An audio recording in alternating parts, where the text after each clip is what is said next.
அனைவருக்கும் வணக்கம். தொடர்ந்து ஆதரவளித்து வர அனைத்து அன்புள்ளங்களுக்கும் மிக்க நன்றி. அதிமுகவின் கொள்கை பரப்பு செயலாளர் கவிஞர் கண்ணன்ஜி அவர்களோடு. கவிஞரை வணக்கம். வணக்கம். நேர்மையின் குரல் நேயர்கள் அனைவருக்கும் வணக்கம். எடப்பாடி பழனிசாமி பிஜேபியோட கூட்டணி வச்சுட்டாரு. சென்னை வந்த அமித்ஷா செய்தியாளர் சந்திப்பு நடத்துறாரு. அதுல அதிமுக தலைமையில என்டிஏ கூட்டணியோடு கூட்டணி ஆட்சி தான் நடைபெறும் அப்படின்னு சொல்றாரு. அந்த இடத்துல எடப்பாடி பழனிசாமி அமைதியாவே இருக்கிறாரு. எதையும் தெளிவுபடுத்தல. 2-3 நாட்கள் கழித்து எடப்பாடி பழனிசாமி சொல்றாரு, இங்க தமிழகத்துல அதிமுக தனிச்சுதான் ஆட்சி அமைக்கும், கூட்டணி ஆட்சி எல்லாம் கிடையாது அப்படின்னு சொல்றாரு. இந்த விரிசல் நீங்க அதாவது விரிசலுக்கு முன்பாகவே இவ்வளவு அவசரமாகவும் இவ்வளவு வேகமாகவும் இவ்வளவு விரைவாகவும் விளக்கில் விழுந்த விட்டில் பூச்சி போன்று விழுக வேண்டிய அவசியமில்லை. கூட்டணி அமைத்து பின்பு இவ்வளவு குழப்பத்தை ஏற்படுத்த வேண்டிய தேவையும் இல்லை. காரணம், எப்பொழுதுமே புரட்சி தலைவி அம்மா அவர்கள் கூட்டணியை எப்படி இறுதி செய்வார் என்றால், பொதுக்குழு செயற்குழுவை கூட்டி இந்த இயக்கத்தோடு கூட்டணி வைக்கிறதுக்குண்டான சூழ்நிலையை உருவாக்கி, தொண்டர்களுக்கு அப்படி ஒரு மனநிலையை ஏற்படுத்தி, 2 அணிகளோ இல்லை 2 கட்சிகளும் கூட்டணி அமைக்கப் போகிறார்கள் என்றால், ஒரு கட்சிக்கும் இன்னொரு கட்சிக்குமான ஜெல்லை உருவாக்கி ஒன்றோடு ஒன்று மிக்ஸ் செய்து அந்த கூட்டணி அறிவிப்பை அறிவிக்கும் போது அது குதூகலமாகவும் கொண்டாட்டமாகவும் மாற வேண்டும். அந்த மாதிரி தான் அதிமுக தலைமை இதுவரை கூட்டணியை பேசினார்கள், கூட்டணியை அமைத்தார்கள். கடந்த 2021 சட்டமன்ற தேர்தலிலும் கூட ஒருங்கிணைப்பாளர்களின் தலைமையில் இருந்த அதிமுக அப்படித்தான் கூட்டணி வைத்தது. யாரையும் யாரும் மிரட்டவில்லை, உருட்டவில்லை. இப்பொழுது பழனிசாமி என்ன மனநிலையில இருந்தார் என்பதை நாம் டிவிகளிலும் வலைத்தளங்களிலும் பார்த்தோம். லைவாவே ப்ரோக்ராம் பார்த்தோம். ஏதோ 1.5 முழத்துல ஒரு ஆப்பை செஞ்சு உள்ள சொருகுன மாதிரியும், அதை புடுங்க முடியாம திக்கி திணறி முக்கி முணங்கி ரொம்ப கஷ்டப்பட்டு, ஐயோ எப்படியாவது புடிக்கிறோம்டா தாங்கவோட சாமின்ன மாதிரி பழனிசாமியினுடைய மனமும் அந்த முகமும் ரொம்ப நெருடலான சுச்சுவேஷனில் இருந்தாங்க. சரி, ஐடிசி ஹோட்டல்ல தான் அவங்க மனநிலை அப்படி இருந்துச்சுன்னே நாம ஒத்துப்போம், நம்புவோம். பழனிசாமி வீட்டுக்கு போனதுக்கு அப்புறமும் கூட அமித்ஷா அவர்களின் முகத்திலையும் சிரிப்பு வரல, பழனிசாமி முகத்திலையும் சிரிப்பு வரல, கூட உட்கார்ந்து இருந்தவங்க யார் முகத்திலையும் ஆடல. இந்த கூட்டணியால் 2 நபர்கள் சந்தோஷப்பட்டார்கள். ஒன்று பழனிசாமி தரப்பில் இருந்த வேலுமணி, இன்னொன்று பாஜக தரப்பில் இருந்த அண்ணன் நயினார் நாகேந்திரன். இவர்கள் 2 முகத்தில் தான் சிரிப்பு வந்தது. ஆக இந்த கூட்டணியால் சந்தோஷப்படுகிறவர்கள் இந்த 2 மட்டுமே என்பது அப்பொழுதுதான் தெரிந்தது. இப்ப எடப்பாடி பழனிசாமி நிர்பந்தத்தின் அடிப்படையில தான் இந்த கூட்டணி வச்சிருக்கிறாரா? இப்போதும் இல்லை, எப்போதும் இல்லை, இந்த தேர்தலிலும் இல்லை, எந்த தேர்தலிலும் இல்லை. கூட்டணி என்ற பேச்சுக்கு இடமில்லை என்று சொன்னவர் யார்? பழனிசாமி. டெல்லிக்கு போய் கூட்டணி பேசுறேன்னு சொன்னா யாரும் பழனிசாமி தூக்குலையா போட்டுருவாங்க? இல்லை. ஆனாலும் தமிழக மக்களின் நலன்களுக்காக போய் பேசினேன் என்று சொன்னா அதை நம்புவதற்கு யாராவது தயாரா இருக்கிறாங்களா? இல்லை. எல்லோரும் விரும்புவது எதை? அதிமுக ஒன்றிணைந்து ஒருங்கிணைந்து பலமான அதிமுகவாக இருக்க வேண்டும். அந்த அதிமுக கூட பாஜக கூட்டணி அமைத்து திமுகவை எதிர்க்கின்ற பிற கட்சிகள் எல்லாம் வந்தால் அந்த அணியும் அந்த கூட்டணியும் வெற்றிக்கான வீகத்தை வகுக்கும், மக்கள் ஏற்றுக்கொள்வார்கள். பழனிசாமி முகத்தை காட்டி, பழனிசாமி தலைமையா ஏற்று, பழனிசாமி முன்னிலைப்படுத்தினால், என்றைக்கு பழனிசாமியை முன்னிலைப்படுத்துகிறோமோ அன்றைக்கே தோல்வி உறுதிதான். தோல்வி என்பது நிச்சயிக்கப்பட்ட ஒன்றுதான். இதைத்தான் செய்ய வேண்டாம் செய்ய வேண்டாம் என்று பலவாறு அடித்துக் கொள்ளுகிறோம். ஆனால் காலமோ நேரமோ நம்மளுக்கு வாய்த்த விதியோ அந்த தொடர் தோல்வியை நோக்கித்தான் பழனிசாமி தலைமை இட்டு சென்று கொண்டே இருக்கிறது. பழனிசாமி ஒரு தோல்விக்கான பிராண்டு, ஆமா. Failure model. இது ஒரு ஃபெயிலியர் மாடல். ஏன்னா கூட்டணி பேசுவதற்கு யாரை கூட்டு போகிறார், கூட்டணியை எப்படி பேச வேண்டும், இன்னமும் அதிமுக தொண்டர்களுக்கும் பாஜக தொண்டர்களுக்கும் ஒரு ஒருங்கிணைப்பு ஏற்படவில்லை, ஒரு ஒற்றுமை உணர்வு உண்டாகவில்லை. இன்னமும் அதிமுகவினுடைய நிர்வாகிகளும் பாஜகவினுடைய நிர்வாகிகளும் எதிரும் புதிருமாத்தான் பேசிக் கொண்டிருக்கிறார்கள். அண்ணாமலையின் ஆதரவாளர்களுக்கு பழனிசாமியின் ஆதரவு பழனிசாமியை பிடிக்கவில்லை, பழனிசாமியினுடைய ஆதரவாளர்களுக்கு அண்ணாமலையை பிடிக்கவில்லை, இன்னும் பல பேருக்கு பாஜக கூட்டணியை பிடிக்கவில்லை. இப்படி ஒரு பொருந்தா நிலையில் கூடா நட்பை ஏற்படுத்தினால் இது எப்படி உருப்படும்? இன்றைக்கு இருக்கிற சூழ்நிலையில் இந்த நோக்கத்தோடு பழனிசாமி முன்னிலைப்படுத்தி பயணித்தால் அது அதிமுகவுக்கு தோல்வியும் பாஜகவிற்கு படுதோல்வியும் தான் பெற்றுத்தரும். இப்ப எடப்பாடி பழனிசாமியோட கூட்டணி வச்சோம்னா நம்ம மிக படு தோல்வியை சந்திப்போம்னு சொல்லி பிஜேபிக்கு தெரியாதா? ஏற்கனவே எலெக்ஷனை சந்திச்சிருக்காங்களா இருந்து? அதுதான் விசித்திரமான விளங்காத ஒரு விளக்கமாக இருக்கிறது. மத்திய அரசு இருக்கிறது, உளவுத்துறை இருக்கிறது, தமிழக மக்களின் மனநிலை என்ன என்பதை புரிந்து கொள்ளவும் தெரிந்து கொள்ளவும் இவர்களுக்கு தெரியவில்லையா? அல்லது மற்ற மாநிலங்களைப் போல் வட மாநிலங்களைப் போல் தமிழகத்தை லாபகமாக கையாண்டு ஏமாற்றி விடலாம் என்று நினைக்கிறார்களா? இல்லை தங்களுக்கு தாங்களே நாங்கள் தான் அதிமேதாவிகள் என்று அவர்களே உணர்ந்து கொள்கிறார்களா என்பது தமிழக அரசியலை அவர்கள் கையாளும் போது அந்த அரசியலின் சூட்சுமத்தை அவர்கள் இன்னமும் உணரவில்லையோ என்கிற ஐயம் நம்மளுக்கு ஏற்படுகிறது. என்றால் தமிழக களம் என்பது வேறு. பாஜக கருதுவது போல் பிற மாநிலங்களில் இருப்பது போல் தமிழகம் இல்லை. இது அன்புக்கு அடிபணியும், அராஜகம் செய்தால் அடித்து விரட்டும். இது தமிழகத்தின் ரத்தத்தில் கலந்த யுத்தம். இங்க நீங்க உருட்டி மிரட்டி எல்லாம் யாரையும் பணிய வைக்க முடியாது. இன்றைக்கு ஏன் பழனிசாமியின் தலைமை வெற்றி பெற முடியவில்லை? கட்சி இருக்கிறது, கொடி இருக்கிறது, சின்னம் இருக்கிறது, நிர்வாகம் இருக்கிறது, சட்டமன்ற உறுப்பினர்கள் இருக்கிறார்கள், பாராளுமன்ற உறுப்பினர்கள் இருக்கிறார்கள், எல்லாம் இருக்கிறது.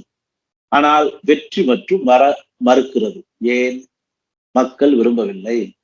பழனிசாமியை தலைவனாகவே யாரும் ஏற்றுக்கொள்ளவில்லை.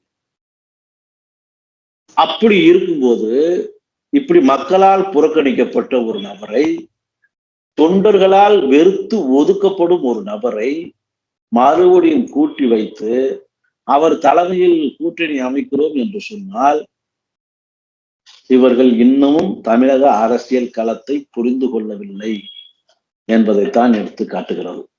மக்கள் விரும்பவில்லை. இன்றைக்கு திமுக மீதும் திமுக ஆட்சியின் மீதும் அவர்களின் நிர்வாக சீர்கேட்டினாலும் சட்டம் ஒழுங்கு சந்தி சிரிக்கிற காரணத்தாலும் மக்களுக்கு வீட்டு வரி முதல் காட்டு வரி வரை, ரோட்டு வரி முதல் எல்லா வரிகளும், தண்ணி வரியிலிருந்து கரண்ட் பில் அனைத்தும் கூடி இருக்கிறது.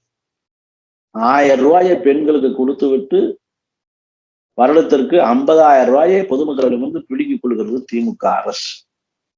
வெறுப்பின் உச்சத்தில் இருக்கிறது திமுக. இதுவரை நடந்த திமுக அரசுகளிலேயே மக்களின் வெறுப்பை இவ்வளவு சந்தித்த அரசு என்றால் இந்த அரசு. ஆனால் இதுவரை இருந்த அதிமுக லாபகமாக வெற்றியை தன் வசப்படுத்தும். இவ்வளவு அதிருப்தி இருந்தும் அந்த அதிருப்தியை தன்மயப்படுத்த தெரியாத ஒரு அதிமுக இருக்கிறது. அதற்கு ஒரு தலைமை, தகுதியற்ற தலைமை தாங்குகிறது என்பது அதிமுக கட்சிக்கு மட்டுமல்ல, இந்த கூட்டணிக்கு மட்டுமல்ல, தமிழகத்தின் நலன்களுக்கு கேடானது. இப்ப எஸ்டிபிஐ மாநாட்டுல எடப்பாடி பழனிசாமி பேசுறாரு, 2024, 2026 சட்டசபை பொதுத் தேர்தல் வரைக்கும் நாங்க வந்து பிஜேபியோட வந்து கூட்டணி வைக்க மாட்டோம், ஒட்டும் இல்ல உறவும் இல்லைன்னு சொல்றாரு. அதற்கடுத்து என்ன பண்றாரு, சிறுபான்மையினர் வாக்குகள் வந்து எங்களுக்கு வராதனாலதான் நாங்க வந்து மிகப்பெரிய தோல்வியை சந்திச்சோம்னாரு. இவ்வளவு விமர்சனத்தை பண்ணிட்டு திடீர்னு போய் எடப்பாடி பழனிசாமி பிஜேபியோட கூட்டணி வச்சது அங்க இருக்கக்கூடிய நிர்வாகிகளுக்கே பிடிக்கலைங்கிற மாதிரிதான் சொல்றாரு. அவரை பொதுமக்கள் பாக்குறதே ஐயராவாவும் அருவருப்பாவும் தான் பாக்குறாங்க. நம்மளும் களத்துல போறோம், பொதுமக்களை சந்திக்கிறோம், பேசுறோம்ல, யாருமே ஏத்துக்கல. அதாவது 1.5 கோடி தொண்டர்கள் இருந்த அதிமுக தொண்டர்களில் 80 லட்சம் பேர் தான் அதிமுகவுக்கு ஓட்டு போடுறான்னா, இன்னொரு 80 லட்சம் பேர் அவுட்டு. சரிபாதி ஓட்டு காலி. இந்த விழுந்த 80 லட்சம் ஓட்டுமே பழனிசாமிக்காக விழுகல. இது புரட்சி தலைவி ரெட்டலை சின்னங்கிறதுக்காக விழுந்த வாக்கு. அப்ப மக்களால் வெறுத்து ஒதுக்கப்பட்டு புறக்கணிக்கப்பட்ட ஒரு நபர் துரதிருஷ்டவசமாக அந்த தலைமைக்கு வந்திருக்கதாக அவரே சொல்லிக் கொள்கிறார். இன்றைக்கு தேர்தல் ஆணையத்தால் அனுப்பப்பட்ட நோட்டீஸ்ல கூட எந்த இடத்திலையும் பழனிசாமி பொதுச் செயலாளர் என்பதை குறிப்பிடவே இல்லை. அவர்கள் இன்னமும் அதிகாரப்பூர்வமாக அங்கீகரிக்கவில்லை என்பதை அவர்கள் அனுப்பிச்ச நோட்டீஸே நம்மளுக்கு விடையாக சொல்லுகிறது. வருகிற 28ஆம் தேதி மீண்டும் தேர்தல் ஆணையத்தில் சின்னம் தொடர்பான வழக்கு இறுதி விசாரணை வர இருக்கிறது.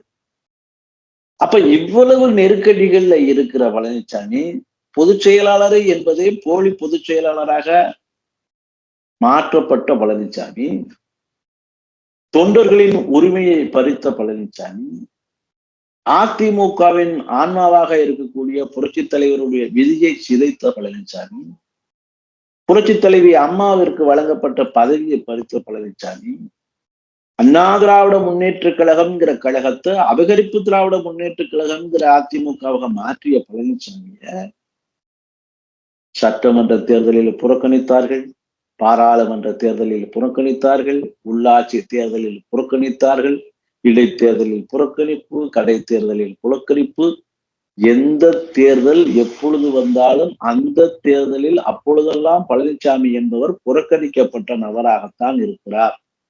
இத்தனைக்கும் மக்களிடம் முழு கெட்ட பேரை வாங்கிய பிறகும் திமுகவால் வெற்றி பெற முடிகிறது என்றால் அதற்கு ஒரே காரணம் பழனிசாமி தான். ஒற்றை தலைமையாகி கெத்து காட்ட வேண்டிய பழனிசாமி சொத்தை தலைமையாகி வெற்று மனிதராக மாறியிருக்கிறார். அதனால புறக்கணிக்கப்பட்ட ஒரு நபர் தன்னிலை உணரணும், தன்னை பற்றி தெரியணும். நான் மக்கள் ஏற்றுக்கொள்ளும் தலைவன் அல்ல என்பதை உணர்ந்து அதிமுகவை பலப்படுத்தணும். இப்ப பலமான அதிமுக இருந்துச்சு. அம்மா இறந்ததுக்கு அப்புறமும் அதிமுக பலமான அதிமுக என்றே கருதப்பட்டது. ஒருங்கிணைப்பாளர், இணை ஒருங்கிணைப்பாளர் எல்லோரும் இருந்தாங்க. அப்ப பாஜக எங்க கூட்டணி பேச வந்துச்சு? நம்மகிட்ட தான் வந்தாங்க. கூட்டணி பேசுவதற்கு என்று குழு அமைத்தார்கள். கூட்டணி பேசுவதற்காக குழு அமைக்கப்பட்டது.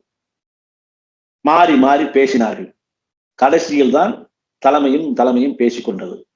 அது ஓரளவுக்கு சுமூத்தான அலையன்ஸா போனது. ஆனால் இப்பொழுது என்ன செய்கிறார்கள்? எந்த கூட்டணி பேச்சுவார்த்தைக்கும் குழு அமைக்கவில்லை. நேர்ல போன்ல கூப்பிட்டு வாரியா பல்லியா, சொன்னதை கேக்கியா இல்லையா? கூட்டணி ஆட்சின்னு அமித்ஷா பட்டவர்த்தனமா தன்னுடைய வலைத்தளத்துல போடுறார். NDA alliance forming government in தமிழ்நாடுன்னு போடுறார். உட்கார வச்சுக்கிட்டு பழனிசாமி தலைமையில கூட்டணி ஆட்சிதான் அமைப்போன்னு சொல்றார். கூட்டணி அரசாங்கம் தான் என்பதை அழுத்தம் திருத்தமாக சொல்றார். சரி, அவர் சொல்லுது ஹிந்தி தான் இவருக்கு புரியலன்னு வச்சுக்கிட்டா கூட, பக்கத்துல உட்கார்ந்து பேசினார்ல ஸ்ரீகாந்த், அவர் தமிழ்ல தானே சொன்னார். அது கூட அவன் காதுல விழல. அப்ப தடுத்து நிறுத்தி, ஐயா கூட்டணி தான். கூட்டணி அரசுக்கு இங்க வாய்ப்பு இல்லை. அப்படி கூட்டணி அரசாங்கம் சொன்ன தமிழகம் ஏற்றுக்கொள்ளாது என்பதை தடுத்து நிறுத்தி சொல்லுவதற்கு தைரியதா பழனிசாமிக்கு. நம்ம பிஜேபியோட கூட்டணியை வச்சு இரட்டை இலை சின்னத்தை நம்ம கையகப்படுத்திட்டு திருப்பி பிஜேபி வந்து கூட்டணியில இருந்து நாங்க விலகிட்டோம்னு சொல்லி ஒரு அறிவிப்பு வெளியிட்டாங்க, வெளியிடுவாரு. ஒண்ணு தன்னுடைய சம்மந்தி வீட்டுல பண்ண ரைடு, அதுல சம்மந்தி மகன் மருமக உட்பட குடும்ப உறுப்பினர்கள் அனைவரும் அந்த ரைடுல சிக்கி இருக்கிறாங்க, வலுவா சிக்கி இருக்கிறாங்க. இப்ப இவங்களை பழனிசாமி பாஜக சொல்வதை கேட்கவில்லை என்றால் இதற்கு பெரிய பழனிசாமி குடும்பத்தால் பாதிக்கப்படுவார். இன்னொன்று, இந்த தேர்தல் வழக்கு, தேர்தல் ஆணையத்தால் விசாரிக்கப்படுகிற வழக்கு. இந்த தேர்தல் ஆணையத்துல இந்த மாசம் வழக்கு வருதுன்னு பழனிசாமிக்கு தெரியும். இந்த வழக்குக்கு சாதகமா தீர்ப்பு வாங்கிக்கு பிறகு நாம பாஜகவை பகிச்சுப்போம், இந்த சாதகமான தீர்ப்பு வரை போற மாதிரி போவோம் அப்படின்னு பாஜகவிடமும் தன்னுடைய பச்சொந்தித்தனத்தை இவர் காட்டுவதற்கான வாய்ப்பு இருக்கு. ஆனால் ஒருவரை சிலரை சில நாள் ஏமாற்றி விடலாம், பலரை பல நாள் கூட ஏமாற்றி விடலாம். ஆனால் எல்லோரையும் எல்லா நாட்களிலும் ஏமாற்றி விட முடியாது. அந்த இறுதி கட்டத்துக்கு பழனிசாமி வந்திருக்கிறார். இப்ப எடப்பாடி பழனிசாமி பிஜேபியோட கூட்டணி வச்சுட்டாரு. 2026 அவர் தலைமையில தான் தேர்தல் வந்து சந்திக்க போறாங்க. ஐயா ஓபிஎஸ் அவர்களுடைய நிலைப்பாடு எப்படி இருக்குது?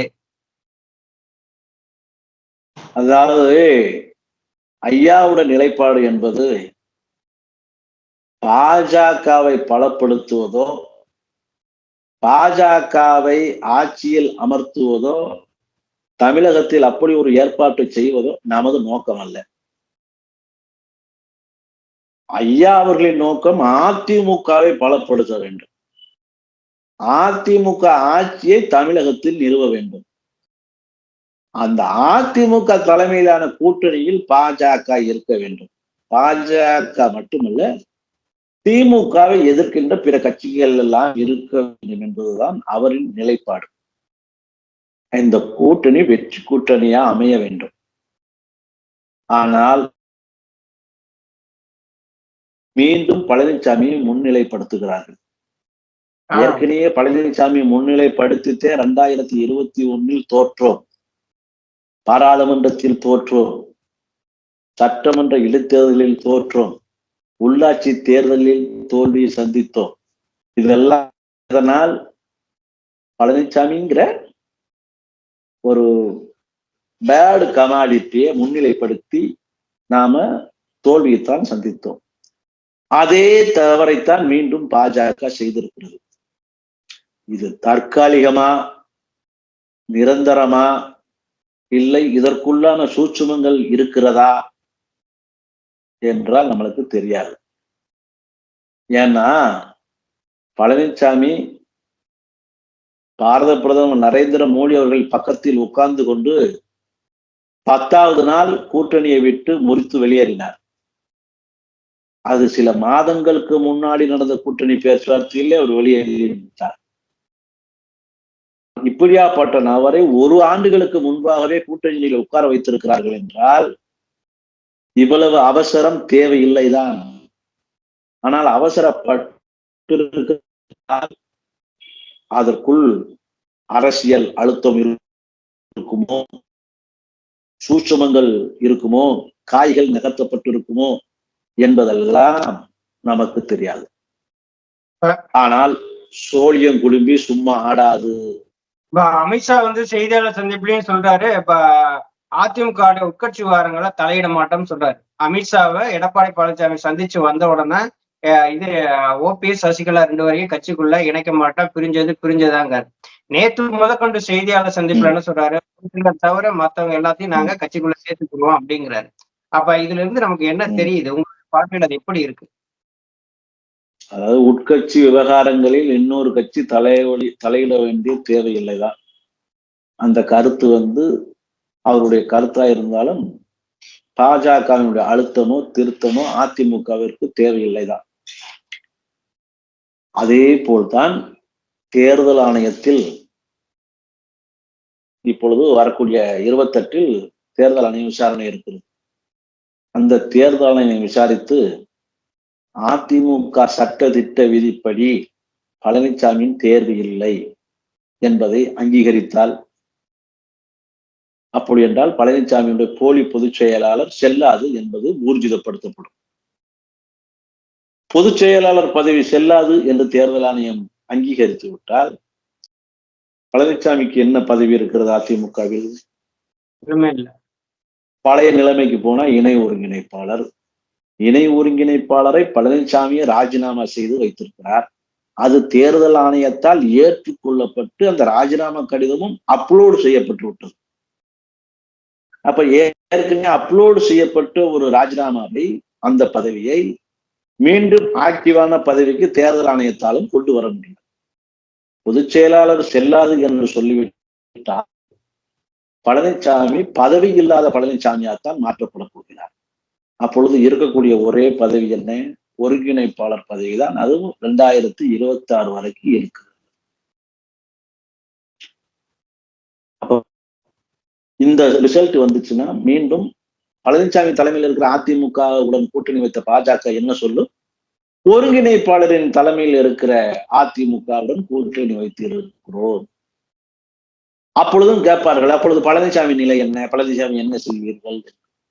இதே அமித்ஷா அப்பொழுதும் சொல்லக்கூடும், அதிமுகவின் உள் விவகாரங்களில் நாங்கள் தலையிடுவதில்லை என்று சொல்லக்கூடும். அதனால் அந்த அடிப்படையில் அவர் தலையீடு இல்லாமல் இருப்பது நல்லதுதான்.